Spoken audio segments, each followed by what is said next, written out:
भगवान के चरणों में लीन।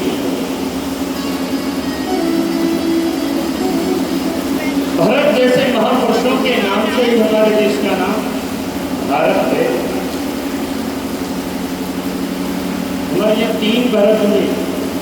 ऋषभ नंदन भरत ज्ञान योगी हैं, दशरथ नंदन भरत भक्त योगी हैं और दुष्यंत नंदन भरत कर्म योगी हैं। इन तीनों भरतों के नाम से ही तो इसको भारत कहते हैं। आगे भूगोल खगोल आदि का वर्णन किया।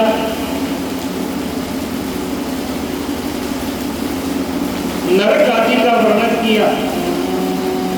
28 प्रकार के नरक बताए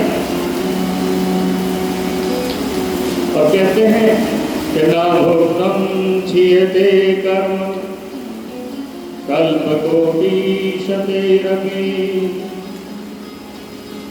अवश्यमेव भोक्तव्यम कृतं कर्म शुभाशुभम्। देखो, बिना भोगे कर्म शुभ नहीं होता है और जो कर्म किया है उसका फल तो भोगना पड़ता है। अच्छा कर्म किया तो अच्छा और बुरा कर्म किया तो बुरा। और नरक क्या है वास्तव में?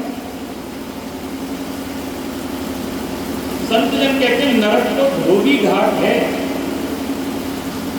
हाँ, कपड़े जब मैले हो जाते हैं, गंदे हो जाते हैं तो हम धोबी को धुलने के लिए दे देते हैं।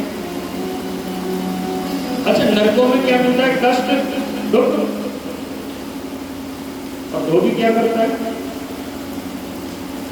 बोले कपड़ों को पानी में भिगो देता है और फिर पत्थर पे जोर जोर से मारता है। बोले किसी उससे रगड़ता है।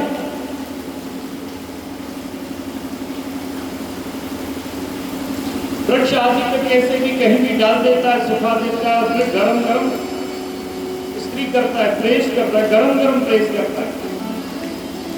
नरकों में भी आया है, कहीं कहीं गरम गरम कड़ाहों में डाल दिया जाता है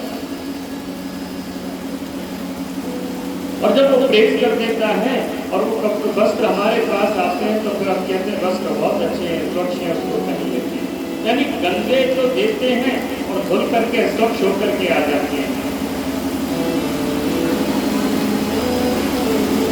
तो जो हमने कर्म किए हैं उन कर्मों का दंड नरकों में मिलता है और वो कर्म जब शून्य हो जाते हैं तो पुनः इस लोक को प्राप्त।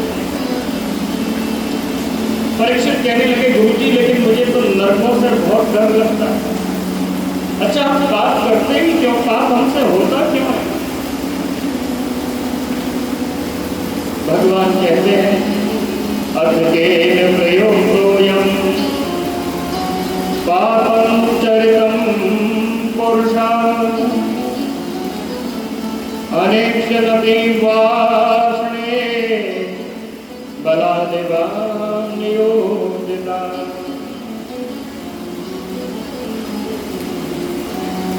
भगवान गीता में कहते हैं कि हे अर्जुन भगवान से कहने लगे हे कृष्ण, तो फिर ये मनुष्य सेंकना चाहता होगा बलात् लगाए हुए के भांति